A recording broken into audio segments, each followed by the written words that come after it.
You're off good, fantastic. So, cosmological argument, okay? Cosmological argument is the first of our arguments for God that we're going to look at this year. Cosmological argument is a very, very likely exam question to get. Didn't come up in the exam last year, so there's a high chance of coming up this year. If you get a question in the exam about the cosmological argument, it is likely to be something like, explain the cosmological argument for God.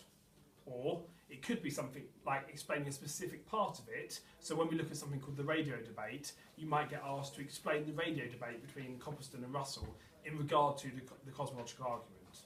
Regardless, any question you do on the cosmological argument, you're going to have to explain the argument. So that's what we're going to talk through now. Okay? We're going to talk through explaining the cosmological argument. However, before we look at the argument itself, we need to know a few things. A bit like with ethics, when you've got your key ethical words, like teleological and deontological and stuff like that. For philosophy, we've got some key ethical words that you can use to look at an argument. The first one of these is inductive. And the cosmological argument is an inductive argument. It uses something called inductive logic. Okay? So inductive logic is a key idea.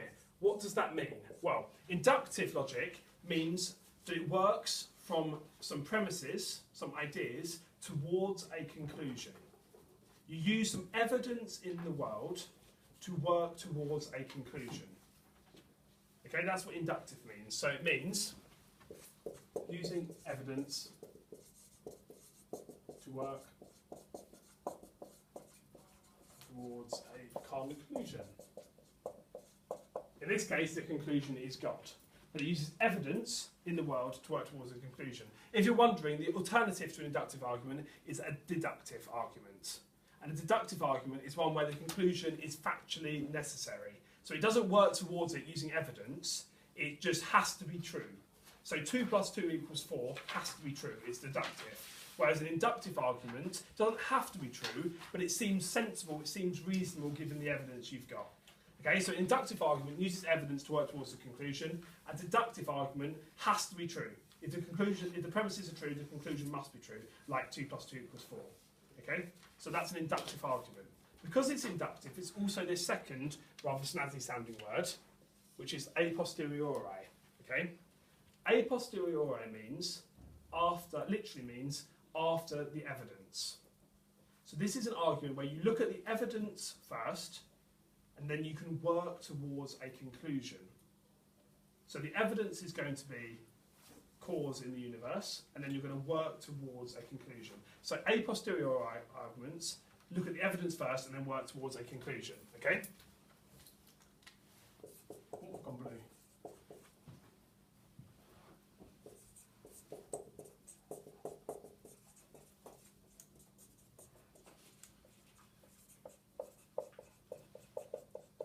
So when we look at other arguments later on in the year, the alternative to an a posteriori argument is an a priori argument. And an a priori argument doesn't need any evidence, it's true by definition, the argument. So a posteriori, you have evidence, you work towards a conclusion, or work back towards a conclusion. Whereas a priori argument, it doesn't need to have any evidence, it's true by definition. So mathematics is a priori true, whereas something like I don't know, biology is a posteriori true. You have to use the evidence to prove something.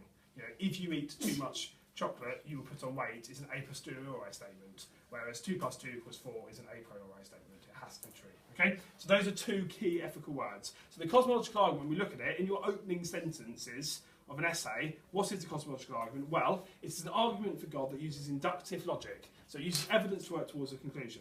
It's also an argument that's a posteriori, meaning it has the evidence first, and then it works towards a conclusion. We've got some singing out here, that'd be nice, won't it? So that's the first 2 points, okay? If you've got any questions about that, write them down.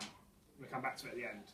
Okay, write them down in your clunks. So, this argument, the main proponent, the main philosopher that gave us this argument was Thomas Aquinas, the guy that you've also looked at for natural law. So you know from natural law, and you know from the 4 causes, and all the stuff that Aristotle did, that Aquinas was all about purpose, loved purpose. And he saw a purpose and understanding in the universe too. And he thought you could use the universe to explain God. And there are 3 ways. Aquinas had 5 proofs for God, but 3 of them are about the cosmological argument. Oh, I should say, by the way, cosmological logos means words or talk in Greek, and cosmos means universe or world. So the cosmological argument is looking at the world and saying that you can prove God from it. Okay? So Aquinas' three ways, the first three of them are about the cosmological argument. And they are motion, first one, causation, second one, and necessity or contingency, the third one. Okay? Let's look at those in a bit more detail.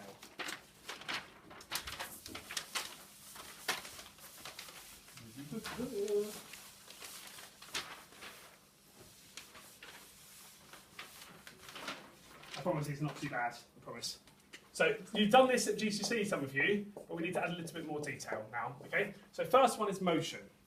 This is, in a nutshell, the idea everything in the universe is moving. Sorry. Everything in the universe is in motion. It's in fact, come on, Katie. And everything in the universe is moving. It's in flux. Brilliant.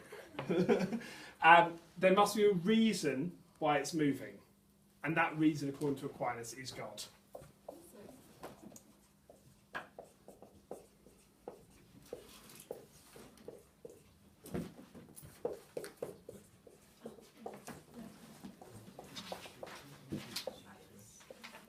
That's the idea in a nutshell. Okay, in a nutshell, everything in the universe is in motion. It's moving. There must be a reason for that motion, and that reason is God. Don't think of it at GCSE. Some of you, particularly if you didn't go to Beacon for GCSE, you may have got taught this idea as it being like a set of dominoes, and I would have taught this at GCSE, so it's not wrong to teach this at GCSE, but that they are being knocked over, and that's why they're all moving. Don't think of it like that at all. That's mistaken. If you've had that idea at GCSE, get away from that. Forget that idea. Think of it instead that everything in the universe is moving. So everything's buzzing around, moving in the universe. Every single atom, every single electron, every single subatomic particle, they all have energy. They are all moving. And God is the reason why that stuff is moving. The whole of movement is moving. Okay, not just each individual event being sort of knocked over like a chain. The reason why there is motion at all is God. So the reason why anything in the universe is moving at all is God. Well, why is that? Well, what Aquinas says is that if things are moving, there must be a reason. And since there are things that are moving, there must be a reason. And that reason must itself be something that isn't moving. Otherwise, you would have something called infinite regress, which we'll come back to in a second. So infinite regress would be a chain that just goes backwards and backwards and backwards forever of things moving. But Aquinas says that doesn't make any sense. You couldn't have an infinitely long chain. There must be something that causes the movement, but it's itself not moving. And Aquinas calls that the unmoved mover. Called the unmoved mover because it's the thing that moves stuff, but isn't itself moving. Okay, what's actually moving? Well, you can think about this. You've done this in natural law, I hope. You can think it's this idea that we have potential, and then we have telos, and then actuality. That's the movement. So everything moving from its potential to its actuality. Potential. Actuality is the movement towards its purpose. All things in the universe are moving. And that has to have a reason, and that reason is God, the unmoved mover, the thing that can't be moving. Okay? That's the first of the three. Happy with that? So, any questions about that? Write down, we'll come back to that at the end. So that's the first one.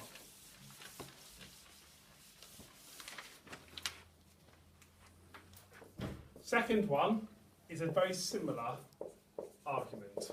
This is the argument from causation or from cause. What does Aquinas say? He says everything in the universe has a cause. And by cause, he means a reason why it exists. So you are here for a reason, because of your parents. Your parents are here because of a reason, their parents. In fact, the Earth is here because of a reason. You know, the birth of the solar system and so on. The sun is here for a reason and so on. The Milky Way is here for a reason. The universe, the whole thing, must be here for a reason. And that thing, that reason, that cause of the universe, the reason why it happened, just like the first argument said it couldn't just be an infinitely long chain going back, that cause must be something that itself does not have a cause. Otherwise the chain would just be infinitely long, and Aquinas says it doesn't make any sense. So you must have an uncaused cause, something that started the universe, but isn't itself caused. And that uncaused cause is God. That's the second argument. So, how do we like that?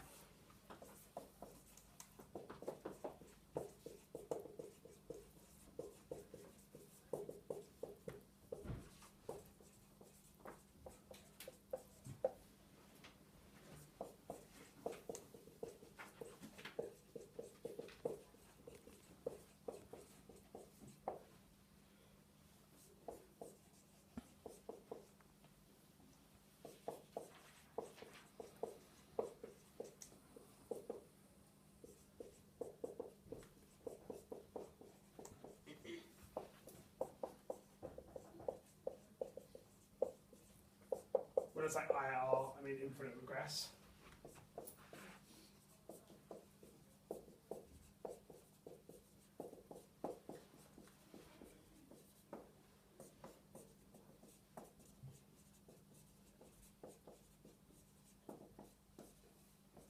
So, Aquinas believed that everything had a cause. Therefore, if everything has a cause, the universe being a thing that exists must have a cause. And this cause cannot be itself caused. So this thing that starts the universe can't have something that came before it, because if it did, it would just be another sort of part of the chain of causes, and therefore if that carried on and carried on and carried on, you'd have infinite regress. The idea you just go backwards and backwards and backwards in time without ever there being a starting point. And that doesn't make sense to Aquinas, so he says that the cause of the universe must itself not have a cause. It must be uncaused. And so this uncaused cause he calls God. Okay? This idea of infinite regress can be quite tricky to get your head around. One way to think of it is imagine a train. This is why it's quite often used in sort of philosophy textbooks and stuff. Imagine a train and you're looking at it on the station going past, and it's got carriages that are getting pulled. And you see a carriage go past getting pulled, and you see another carriage getting past getting pulled, and so on and so on and so on and so on and so on and so on. However, however long that train appears to be, however many carriages there are, you know there must be an engine, something that isn't being pulled, that's doing the pulling at the start. Otherwise it doesn't make any sense. How would those carriages be there? How would they be moving if there was no cause? So there has to be something that isn't a carriage, something that's not a cause, that hasn't got a cause, that's starting everything off. That's the idea of infinite regress. Okay, but it's quite a tricky idea. But that's why one way is people try to explain it. So that's the second one. Okay, 2 out of 3. Third one, yes.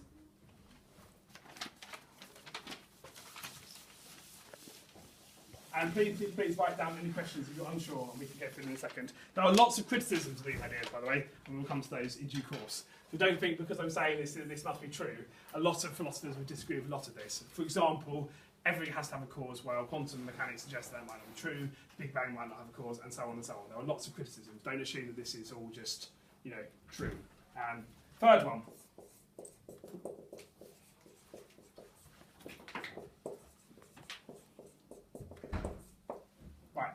This third one is called the argument for contingency and necessity. There are 2 key words that we need to know then what they mean, contingency and necessity. So I'm just going to write definitions of them. Contingency, something that is contingent, could happen or could not happen. Okay? Something that's contingent could or could not happen. Or to be more formal about it, if you want to think about it in philosophy, in a sort of more philosophical way, something that's contingent has a probability of not happening and a probability of happening. So that means that it's not guaranteed. It could have not happened at all, and that would make logical sense. So, in the universe, everything is contingent. The fact that you are in this room today, in this lesson, is contingent. You could be in bed. If you decided, however you get into school today, just to turn away and run away and go to the park all day or something and feed the ducks, then that's where you would be right now. That would have been a mistake, I hope, but you could have chosen to do that. It's contingent that you're in this room. The fact that you're on this earth and you're alive is contingent on the fact that there's oxygen for you to breathe. It's also contingent on the fact that your lungs are able to breathe oxygen. There are lots of things that make your existence contingent, but not just your existence. Every single thing that is in the universe is contingent.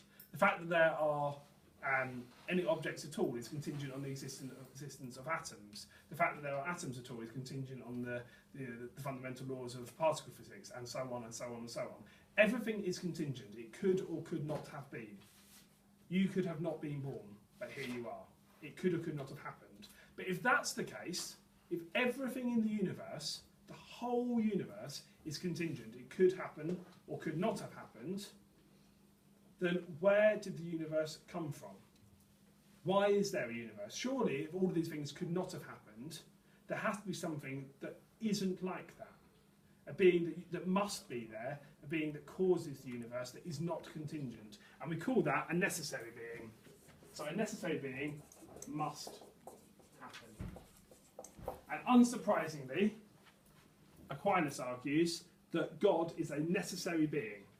So for there to be a world made of contingent beings, there must be a necessary being that underpins it, and that necessary being is God. So that's the third of the three arguments. Okay, so those three arguments we've got. One, motion. Everything in the universe is in flux, it's moving. There must be a reason for that movement, that reason is God. Two, causation.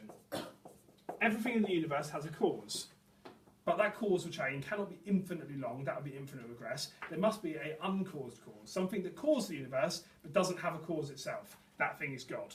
Third, necessity, contingency. Everything in the universe is contingent.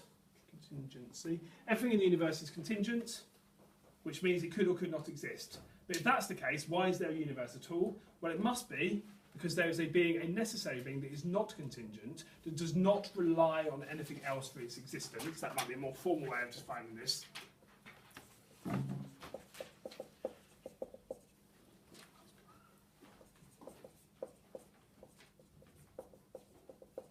And therefore, that necessary being is God. Okay? That's the cosmological argument. There are other forms of cosmological argument. In that notes I've given out to you, you've got the Kalam tradition.